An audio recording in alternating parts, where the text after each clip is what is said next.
Hello everyone and welcome once again to Slices. We bring you slices of life from the heart of Orange County, where so many great things happen all around us. So thanks for tuning in, and let's get started.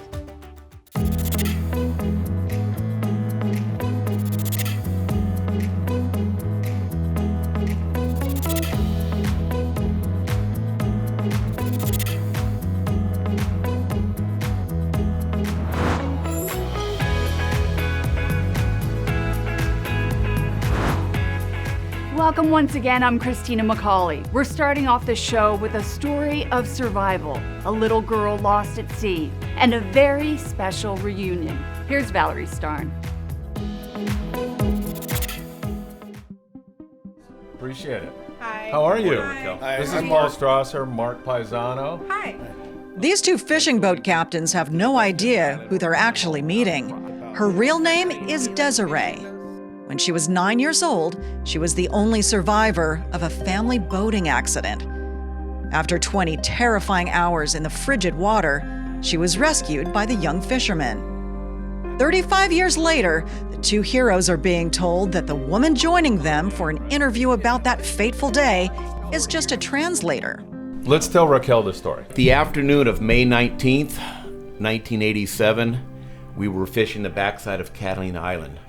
Before we show you how this wonderful surprise unfolds, let's take a look at the backstory of how the reunion came together in the first place. And that starts with Westminster resident Philip Friedman. He's been telling fish stories for more than 3.5 decades. So that would go back to 1985 when I started a company called 976 Tuna. That was a phone number you could dial, 310-976 Tuna. And for a couple of bucks, you'd get me telling you where the best fishing was. That was before the internet, obviously, and all the digital craze. So it was the first attempt to reach a broad audience with current fishing information. Of course, these days, it's all at your fingertips. 976 Tuna is now a website, and Philip has his podcast and YouTube channel. Let's hit a controversial subject right now. Here we go again. A little bit of one. Yeah. He's converted an office at 22nd Street Landing into a small studio, a lifelong career that started with his love of fishing. Catching the fish sometimes is down on the list. Spending time with family members and friends, breathing fresh air, learning about the marine environment. Those are all super important facets to a day on the water. Mark had actually been a guest on a different show a month earlier when Philip asked the question. What's some of the craziest things you've ever seen on the water or heard of? Like, I'm sure in Mexico you see some crazy stuff. You ever seen any pongos, or have you ever had to rescue anybody at sea? Or Numerous. And that's when Philip first heard the story of Mark and Paul finding a capsized boat, several lifeless bodies in the water, and then Desiree. We find a 9-year-old girl in a life jacket, alive. She'd been in the water for like 20 hours. I jump in the water, right? I strip down to my underwear, I just jump in the water. I'm swimming right toward her, and I go to reach and she kind of turns away, and I grab her and I drag her back to the boat. The rescue made headlines, and the two received a mayor's commendation, but they never saw Desiree again. I went to search for a while back, and there's like, I can't tell you how many Desiree are in the LA area. With such a common name, it seemed impossible. But as fate would have it, a friend of Desiree's heard the podcast and put her in touch with Philip. He then came up with the idea to set up a surprise with the two captains, and Desiree agreed to act the part. Here's the deal, guys. We're going to get this on Spanish TV. We're hoping. And my Spanish is más o menos, more or less, so we got Raquel. So I want you guys to tell her the story, and then she can hear it, and then later on she can translate it. For about 10 minutes, they tell the story, finding the capsized boat and no signs of life. So right away, I grabbed the binoculars. After I'm on the Coast Guard, talking to the Coast Guard, giving them my position, what I just found, and I have to keep looking, so I can't be on the radio. I put the radio down, I looked, I saw an orange object out in the distance and a brown spot above the orange life jacket. Somehow Desiree manages to keep her composure, even as they share the picture of Mark reaching the little orange life jacket. The Coast Guard came out and they put 2 medics on the boat, and right away we started treating her for hypothermia. And then it was time for the reveal. Boys, I want to tell you something, okay? Do you mind if I say something to you? You guys are heroes, right? This is not a translator. I'm going to let her introduce herself to you. Who are you?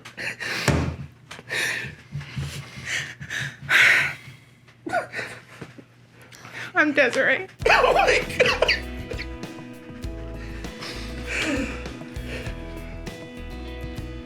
I would say it's 35 years ago. Oh right? my God.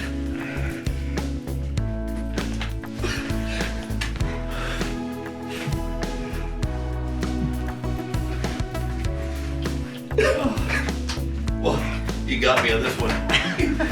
3 lives united in a wonderful way. Throughout his career, Philip has been bringing together friends and families to share in his passion for fishing. There will be many more fish stories yet to come, but this will remain one of the best ever. Reporting for Slices, this is Valerie Starn. For our next story, high school sports are making a comeback, and so are the cheerleaders. Let's head over to Fountain Valley High School with Jacqueline Twegg. The pep squad here at Fountain Valley High School has been playing a supporting role to the students on campus, along with being an encouraging face during what has been a challenging year. Victories in sight! Fight, fair, and fight! Victories in sight! Fight, fair, and fight!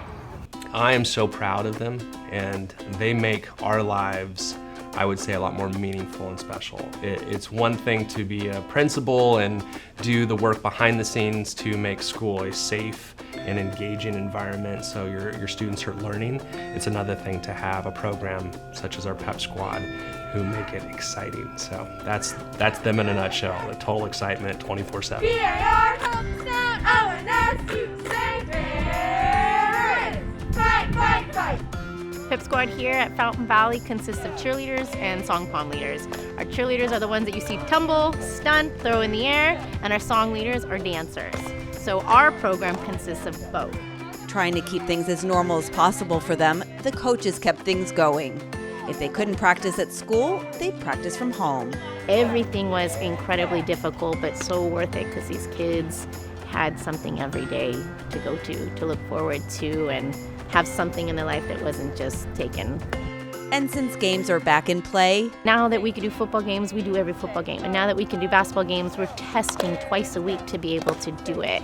Athletic Director Roger Holmes explains how all of the athletes take a COVID test if they want to participate. The state health guidelines are they have to periodic testing, so we do twice a week. So we're doing testing for all the indoor sports, including the cheer program, twice a week. So we test on Mondays and Thursdays, so they're able to come to any of the indoor events that they want to be able to be a part of. As far as how they handle themselves outside of practice, Tara Bearden says she's proud of their character, serving as role models.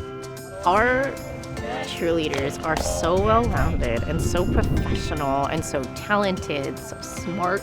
I mean, they're incredible kids. They love their school. They're incredible speakers of their school.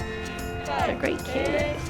And they've done it all in this crazy year. VAR help us out ONS to say parents! Being a captain this year has been a little difficult just because there's not many moments where I can express being a captain.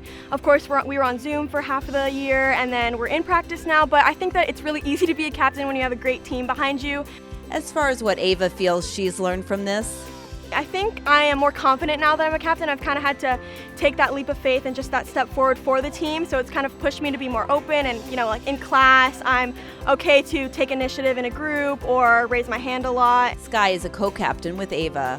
I'm just really glad to get that experience to put myself out there, especially with job opportunities and school and taking harder classes. I've definitely learned to be more confident. This year's had its ups and downs with a lot of uncertainties.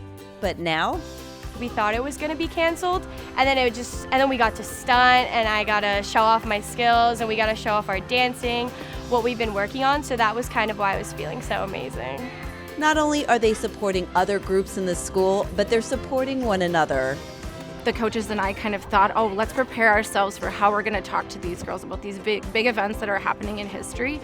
And every time that we did, they kind of were just like, okay. And, seemingly unfazed because they always knew that they had this to come back to.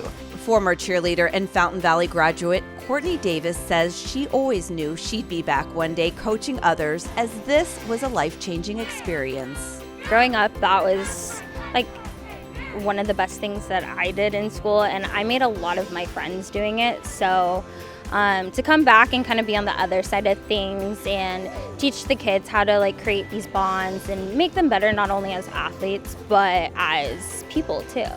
Parents on 3. 1, 2, 3. Be house. And these athletes will continue to be there for other athletes, students, and each other in what will be a year they will never forget. For Slices, I'm Jacqueline Tway. Defense. Defense. Get your hands up. Live stage performances are also making a comeback these days, and it's finally curtain time at the beautiful Rose Center Theater in the city of Westminster. My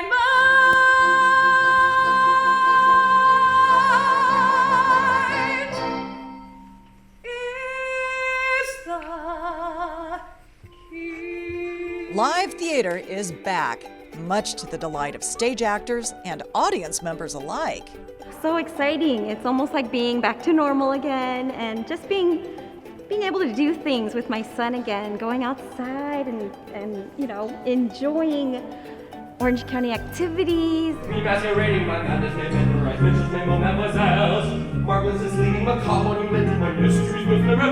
This is the Alice Experience, an original musical written by Tim Nelson.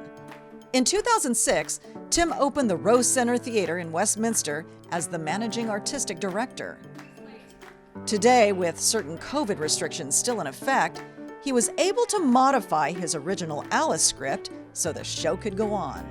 In order to accommodate smaller groups in our theater that are safe with the COVID requirements, we've stretched the musical out into various areas. Small audiences of about 20 follow different Alice performers from scene to scene in and around the theater. They watch a short scene inside here. They then follow Alice to an outdoor space that we have, a nice stage outdoors, for the next scene. They then follow him to another part of the theater for a third scene. They finally come back in here for the finale scene. Meanwhile, another group of 20 people have come in here for the first scene, followed a second Alice. Maybe they know the way to the croquet game. I think we should go this way. We get to now also interact with the audience one-on-one. Throughout the show, we can talk to them and relate to the kids, and it's so interesting that they get to follow us throughout our story instead of just staying in one place. This unique format allows the cast to entertain as many as 150 audience members over a 2-hour period. The long-awaited return to the stage is bringing an end to a very long year. It's kind of just like a breath of fresh air. Our lives pretty much slowed down, like so much. Like we were just doing show after show, always performing, and then in March we just stopped and everyone just was just at home and still singing in our bedrooms, I'm sure. Luckily for the Rose, the pandemic hit just as they were finishing a very profitable run of Mary Poppins. Friday the 13th, March 13th, 2020, a day we all know well. Well, the week before that, we had just closed our musical Mary Poppins. And Mary Poppins was a huge hit. We had this place sold out. Revenue from the show helped keep them afloat, but Tim also runs the Academy for the Performing Arts at Huntington Beach High School. And for them, COVID was a complete showstopper. We had a show opening Beauty and the Beast on Friday the 13th. It was canceled that day, so that was even worse. Olivia, who plays the Queen of Hearts in Alice, had the starring role of Belle in last year's ill-fated Academy production. I was kind of in shock. I was like, oh, I mean, it can't be that bad. Like, we'll get to do it eventually. Everyone thought, we were gonna have to just take some time, see what happens, get some guidance, and then we'll be all up, back and running after Easter break. Well, no, didn't happen. The school year ended, and this final dress rehearsal was the last time Olivia would portray the beautiful Belle. But in addition to the Alice experience, Tim had written many musicals. So in the early days of the pandemic, actors at the Rose were able to live stream virtual experiences without needing to pay royalties. because I am a composer and I've written many amounts of musicals, we had some stock to pull from. Then, as restrictions began to lift, the Rose found more creative ways to connect with fans, such as this Music Man Concert Edition. Tim is also a gifted talent and played the leading role. Starting in November, we actually started when things were able to come back inside at a 25% capacity. We started doing some concerts, but our concerts were still outside because vocally at that time you could only be outside. But movie showing and screenings and dance concerts could be inside. And now, as Orange County numbers continue to improve, performers are once again feeling those familiar butterflies of taking the stage and basking in the glow of the spotlight. Whichever way my method hits is where we're gonna play a bit. So don't question, doubt, or dare to quit, or I am liable to throw a fit. It's really odd as a performer not being able to do what you do for a living. So I think the whole world can kind of relate to that, and being able to do it again just like it almost like as cheesy as it sounds, it makes you want to cry. Like it just feels a sense of normalcy comes back into your life. I've had so many people say, thank you for letting me come to a live event. I've needed this, so it's really nice.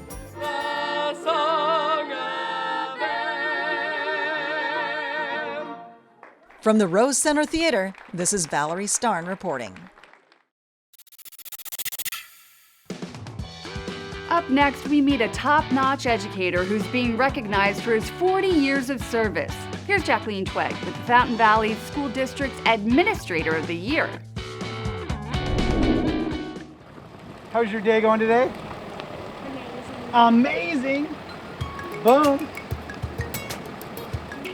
Not many people can say they've been part of the Fountain Valley School District for the past 40 years. However, Newland Elementary Principal Chris Mullin can.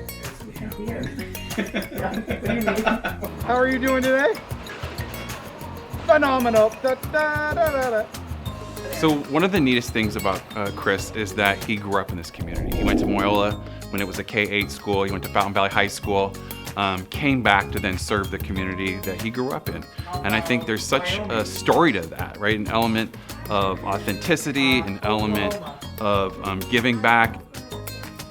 Born and raised in the city and now serving as a leader of his school, Chris was recently recognized as Administrator of the Year in the Fountain Valley School District.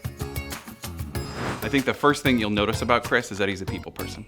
He cares about the kids, cares about the families, cares about his staff deeply.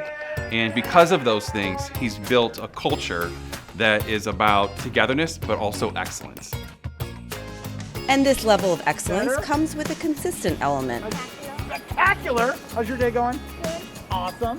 Newland, when you look at them just comparatively throughout the county, they are one of the top 10 elementary schools, and they continue to do it year after year after year. And so we say that leadership matters a ton in Fountain Valley, and he's a leader that I think exemplifies so many great things in our community and in our schools. What is the capital of Maine? I have all the stuff. What is the capital of Arizona? I have Phoenix. I find it funny to get an award for something that you just love doing. I mean, I tell people all the time, I really do have the best job in the world. I get to see kids all the time learn, and it's wonderful. I get to read with kids, I get to do math with kids. That's the best part of the job. So the fact that you get an award for it, I think sometimes might be a little silly for doing something that you truly love. I mean, I really love my job. I love where I work. I think I have the best job in the world. How about Illinois? Taylor, now a 5th grader, came here 4 years ago as a new student transferring from another school. Well, I feel welcome at Newland. Like my first year, he wanted to know my name and what I like doing, and that made me feel good because I knew that he would like me. I just felt welcome at Newland. Every day and with every student, this doesn't change. Principal Mullin greets and welcomes them onto campus, dispelling the idea that you only meet with the principal if you're in trouble. My brother also goes to this school, and he just encourages both of us to have a really good day, and that's what gives us motivation to have a good day at school and learn and do what we're supposed to do and focus. I had teachers that welcomed me, so I want to welcome other students. I had teachers that looked after me when I probably wasn't on the straightest of paths. So I want to be able to do that for other students. So, I mean, I just want to give back to what was given to me here in this community. In addition to getting to know the students, he also makes sure to bring fun into play, especially when it comes to fundraising. He's done a few fun things, such as you could throw eggs at him if we raise enough money, or we could shave his beard or stuff like that. One time he dumped a bunch of slime on him. And he's also really energetic, and he does show his personality, and when we do fundraisers, he just makes it such a fun experience for the whole school. And for teachers and staff this past year, they've had many challenges with COVID. However, he has been an amazing support system. He is there to bounce ideas off of. If you have things that you think might work well for type hybrid or virtual learning, he is totally on board and willing to try it. Anything to help support teachers or students, just making those connections still. He's really good at still going through the classrooms and making those connections. Tallahassee?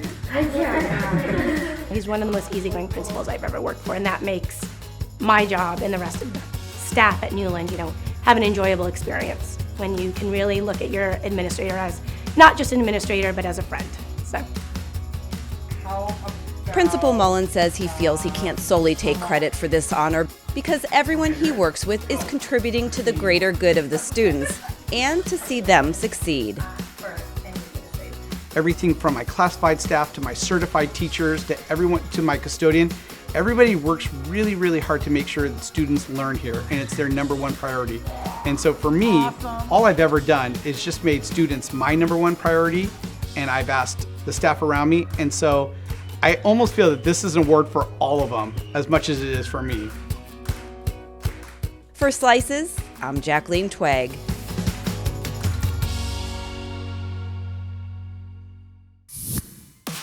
And finally in our show, whether you like them glazed, old-fashioned, or frosted, donuts are one of America's favorite anytime treats. And now they're the inspiration for a new museum. Let's take a look.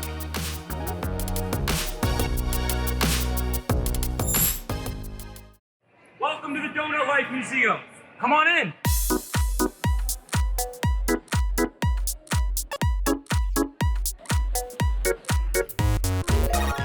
If you think donuts are just tasty treats, think again. Donut Life Museum is a very colorful, creative space. We have 7 different exhibits all centered around donuts. So each room highlights a significant moment of life using the word donut as a pun and little description in each room. Like being a baby, playing outside, falling in love, and so much more. As a child, I really enjoyed donuts. I'm a huge donut fanatic, so when it came time to thinking of what to do, I really liked going to different places and experiences, so I wanted to take food and combine it with art to create this interactive experience for people. The families that come in, definitely it's a new experience for them, and they can get to shoot great photos, especially the kids. They get to interact. This is a very interactive exhibit. It just brings happiness to everybody. I couldn't picture it, but now that I'm here, I'm like, this is pretty cool. It's so artsy in here. It's really cute, adorable. I like the donuts everywhere. They love donuts. This unique experience brings out that childlike enthusiasm for fun and adventure in everyone. Still a big kid. So it makes me feel like a kid again, which is fantastic. There's a lot of colors. And the thing about me is this is a big playground. It doesn't matter what age you are. You get to come in and just get creative and get lost in this world of color. My favorite thing about the museum, the donut museum, is I like about the ball pit. There's a lot of stuff to do, like the part where you can draw, or you can leave the little note, you can leave the little love note about how much you like donuts, how sweet they are, how sweet life is too. I mean, we're in here, it's pretty cool. The museum also partners with local businesses to sell goods in its retail section. And local favorite Krispy Kreme is a major sponsor. The Donut Life Museum, with all its sweet vibes, is getting a lot of buzz on social media too. So we have a lot of influencers that come through our doors, models, TikTokers that are looking for a new, fun, unique place to just create really cool content.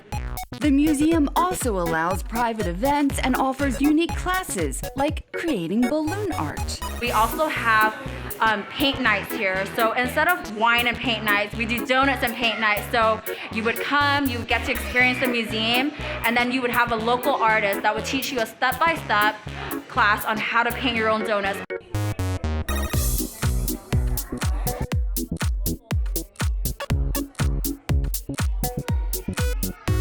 The possibilities for fun and creativity are endless here. So, if you're looking for a one-of-a-kind fun experience, do yourself a favor and make a reservation today.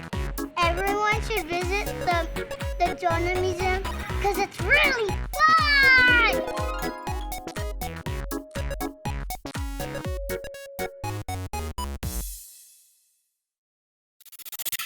That's going to wrap it up for this edition of Slices. Thanks for joining us. From all of us at Your PCTA, I'm Christina McCauley, and we'll see you next time.